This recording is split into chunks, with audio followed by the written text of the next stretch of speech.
Freddie Mercury hadn't laughed in 6 weeks. Not really. The stage version laughed. Of course, that famous smile beneath the curled mustache was in place every night, but the man in the mirror was different. The man checking the lymph nodes on his neck in the shower, the man staring at the ceiling at 3 in the morning, that man had turned to stone, until the night Hollywood's loudest person sat down beside him and asked the quietest question in the world. What did Robin Williams ask him? To understand that, we need to go back a few hours.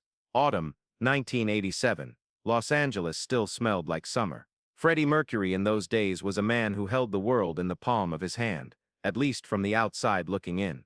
A year earlier, he'd commanded 72,000 people at Wembley with a single EU. The Live Aid performance had been declared the greatest 20 minutes in rock history. A four-octave voice, body language that turned stages into theaters. Everything was flawless. But a single sentence received at a clinic on Harley Street in early September had silently planted a bomb beneath that flawless picture. HIV positive.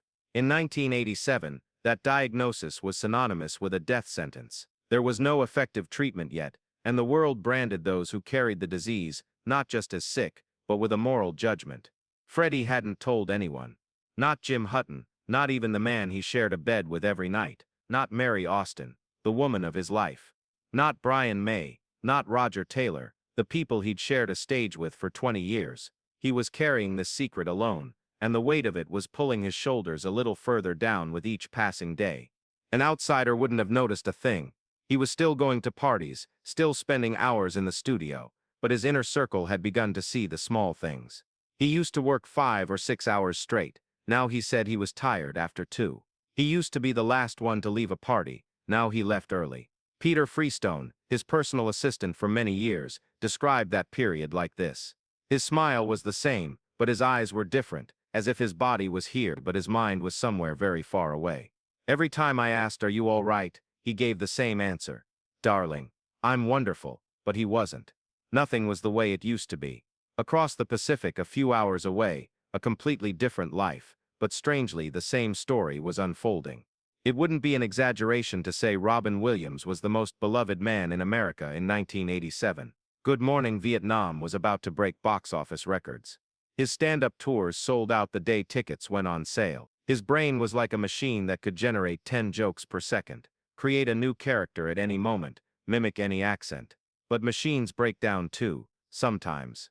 He'd beaten his cocaine addiction, or so everyone thought, but alcohol had quietly filled the void. Only 1 or 2 people knew that the water bottle on film sets actually contained vodka. In the moments he wasn't on stage, the moments he was silent, the voice inside his head became unbearable. That voice told him he was inadequate, that he was a fraud. According to a close friend, he'd said something like this during that period: "I'm happy when I'm on stage. The problem is that when the stage ends, I have to keep acting like it hasn't. People always expect the funny guy. But sometimes you get so tired that laughing physically hurts." 2 men, 2 continents, 2 different careers, but the same affliction: performance addiction. 2 people who came alive when the stage lights turned on and ceased to exist when they went dark. And on that September night, Los Angeles was going to put them in the same room. The second week of September, Freddie arrived in Los Angeles. The official reason was to meet an American producer about new album sessions. But the truth was he was running from London. In London there was a familiar face on every corner, and every familiar face carried the question, "Are you all right?" In Los Angeles he could be anonymous. Only Peter Freestone was with him. Jim Hutton had stayed in London. The first 2 days were spent at a rented villa in Beverly Hills. He barely went outside. According to what Peter recounted years later, Freddie had played piano continuously for those 2 days, but not his known songs. Unfamiliar melodies, half-finished phrases. Once, when Peter walked in to leave some tea, he found him sitting at the piano with his fingers resting on the keys, not playing a single note.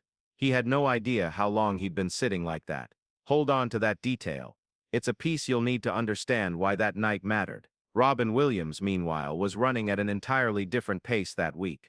Monday a talk show taping, Tuesday dinner with a producer, Wednesday a charity gala, Thursday a stand-up rehearsal. His calendar was full down to the second, and he did this deliberately. Empty space was dangerous. In empty space you think. When you think you feel. When you feel you drink. Wednesday night, after the gala, he returned to his hotel room. He asked room service for a bottle of wine. To celebrate, he said with a wink. The first glass went, the second. On the third, he picked up his phone, looked for his AA sponsor's number. It had already been deleted. On the fourth, the bottle was empty. He didn't order a second. It was a victory for Robin. Small, pathetic, the kind nobody would applaud, but a victory nonetheless. Thursday evening there was a record label event in the Hollywood Hills, poolside cocktails, jazz in the background, fake smiles. Freddie's manager had insisted he attend. People need to see you. Your absence is drawing attention. Freddie didn't want to go, but he'd never been able to say no to his manager, especially while carrying a secret. Saying no would raise questions, and questions were the door to the truth. Robin's reason for being there was simpler. A producer friend had said, "Come, it'll be fun." For Robin, fun meant an audience meant a stage, and a stage meant a few hours of forgetting. Both of them walked through the door with the same plan: perform for a few hours, keep the mask on, slip out quietly. But that night, plans weren't going to work. Freddie arrived around 9, black blazer, white t-shirt underneath, his usual effortless elegance. The moment he stepped through the door, he switched into stage mode, shoulders up, chin raised, smile in place. For the first half hour he touched every corner of the room. He discussed album sales with a label executive. When a singer said working with Queen is my dream, he quipped, "Darling, first learn to be Queen." Everyone laughed. Robin was already there, at the kitchen counter, doing his Eddie Murphy impression for 3 people. The voices, the gestures, the timing, all flawless. The people around him couldn't breathe from laughing. It was a classic Robin Williams night, at least that's how it looked. Around 11, the crowd began to thin. People calling cabs, finding their drivers, using tomorrow's meeting as an excuse. The music faded. The pool lights danced slowly across the surface of the water. The night had reached that strange hour. Those who remained were either genuinely enjoying themselves or had nowhere else to go. Freddie was sitting on a lounger. In his hand a half-finished gin and tonic. The ice had long since melted, the liquid gone warm. He wasn't drinking it, just holding it. The glass was a prop, a stage accessory. His eyes were locked on the pool water, watching the light fracture across the surface. He'd dropped out of stage mode, shoulders down, smile gone. He thought he was alone, but he wasn't. Robin was about to leave, searching for his keys when he spotted the figure by the pool. It wasn't the famous face that caught his attention. It was the posture. Shoulders collapsed, gaze fixed on a single point, checked out from the world. Robin knew that posture intimately. He saw it in the mirror every morning. He put the keys back in his pocket and took the step that would change the course of his night. When Robin sat down beside him, Freddie didn't even lift his head. Under normal circumstances, Robin would have fired off a joke immediately. That was how he approached people. His armor. But something stopped him that night. Maybe the familiar weight in Freddie's posture, or maybe something inside himself saying, "Shut up, just sit." He just sat there. 10, maybe 15 seconds. From somewhere far away, the last notes of a jazz piano drifted over. When he finally spoke, it wasn't the Robin anyone expected. Not the stage Robin.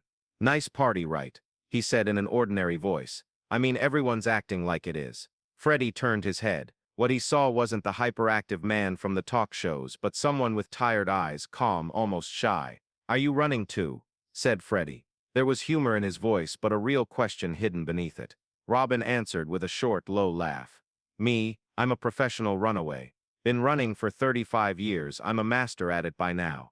The first few minutes passed like that. Surface level, safe, the kind of conversation 2 celebrities have at a party. But because both of them knew this game so well, both were also experienced enough to recognize when the game turned into something real. The breaking point came from an unexpected place. Robin was talking about his talk show taping that evening. It started like an ordinary anecdote, the host's question, the audience reaction, the improvised answer. But as he told it, his voice changed.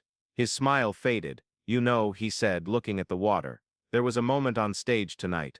A woman in the front row was laughing. She was laughing so hard, tears were streaming down her face, and I looked at that woman and thought, if you could really see who I am right now, would you still be laughing?"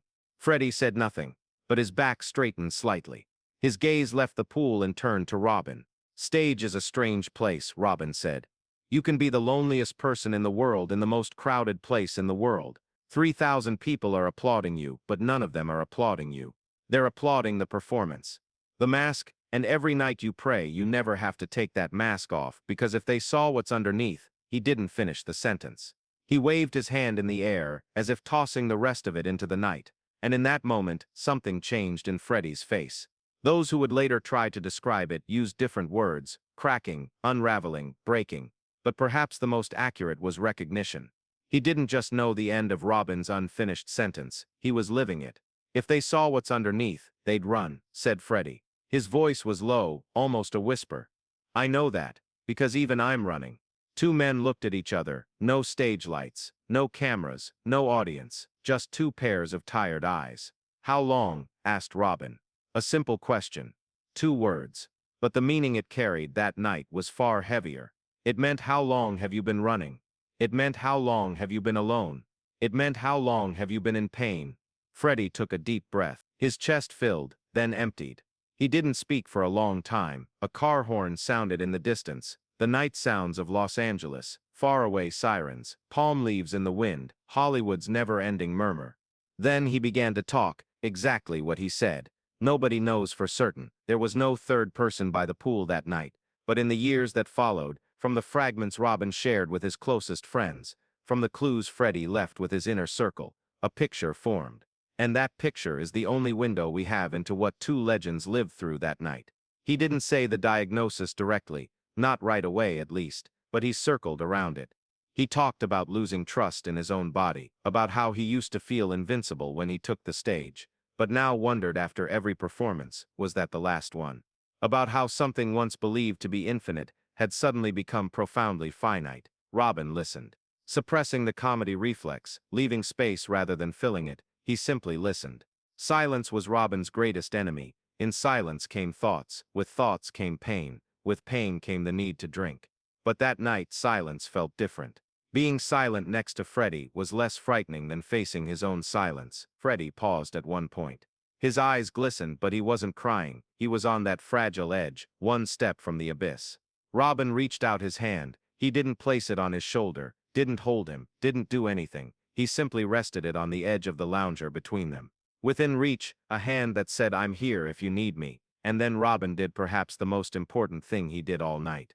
He took off his own mask too. I'm carrying something too, he said. His voice had changed. The energetic tone was gone, replaced by something low and fragile. Freddie looked at him, listening. Robin told him about the drinking. About not going to AA for 3 days. About deleting his sponsor's number. About the vodka in the water bottle on set. Everyone thinks I made a decision and quit, he said. I didn't quit, I just got better at hiding it. That's a kind of performance too, maybe my best one. Two men were now in the same place, masks on the ground, no audience. One the world's greatest rock star, the other its funniest man, and both of them, in that moment, simply two frightened, exhausted, lonely men. And what happened was the true miracle of that night, because neither of them tried to save the other. There was no saving, no advice, no you should do this, no you should try that, no be strong, none of the cliché support lines taught by Hollywood, therapists, or self-help books. The only thing there was recognition. It was saying me too. It was saying I know. At some point, what hour of the night it was is unclear. Maybe 2, maybe 3. Freddie said something in a very quiet voice. As Robin later related to someone close, I think I'm sick, seriously sick. And you're the first person I've told. I met you 2 hours ago, and I'm telling you, I can't tell friends I've had for 20 years. Robin didn't answer immediately. He let that sentence hang in the air for a while. Then he said something very short, very simple. Sometimes it's easier to tell strangers, because strangers don't know you. They don't know what it means to lose you. That's why they don't judge. That's why you can't see the fear in their eyes.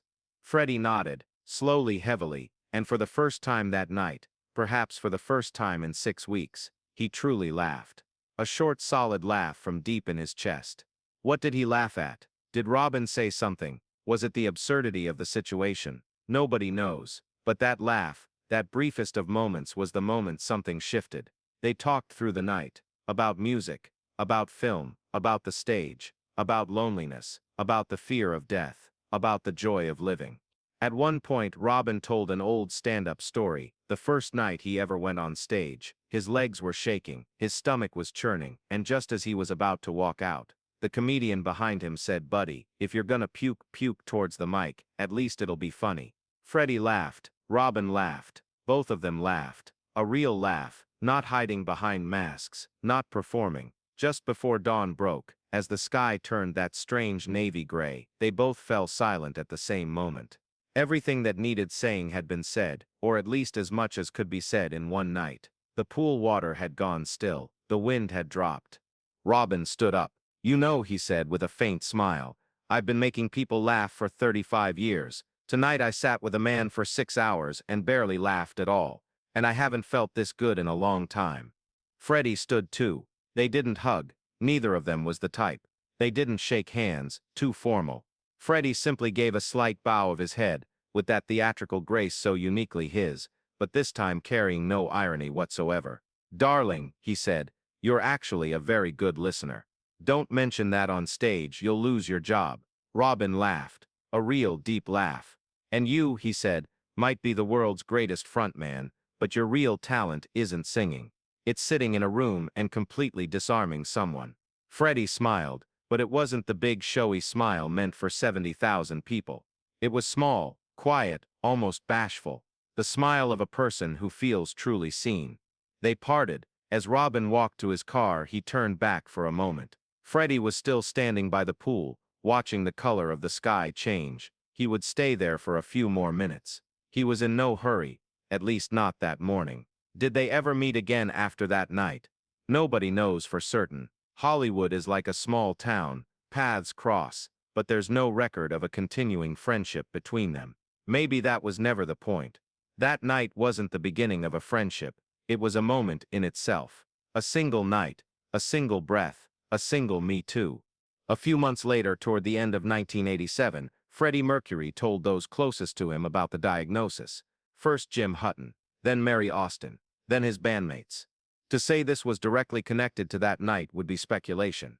But there is a truth: telling someone a secret for the first time makes it easier to tell someone the second time.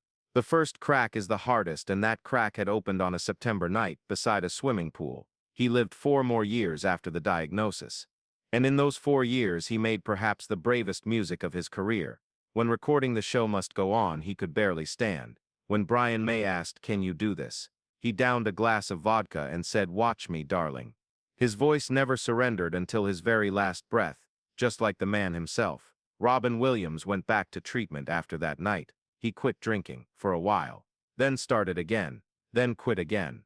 This battle continued for the rest of his life, with ups and downs, victories and defeats. But he never left the stage. He kept making people laugh through the pain, crying while laughing, laughing while crying. When he said goodbye to the world in 2014, millions mourned, most of them only then learning how much he had suffered. 2 legends, 2 tragedies, 2 losses. But in between, on that warm September night in 1987, a window had opened for a few hours.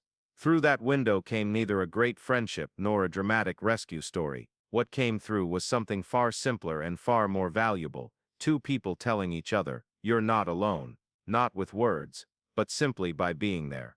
Freddie Mercury once said, "I'm not afraid of dying alone. I'm afraid of living alone."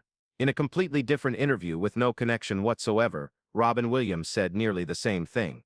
People's greatest fear isn't death. The greatest fear is being surrounded by hundreds of people in a room and feeling completely invisible. Perhaps that night, for just a few hours, they were both visible. Maybe there's someone like that in your life today. Someone who looks fine on the outside but is quietly carrying something inside. Maybe sometimes what's needed isn't big words. Maybe all it takes is sitting down next to someone and saying, "Me too."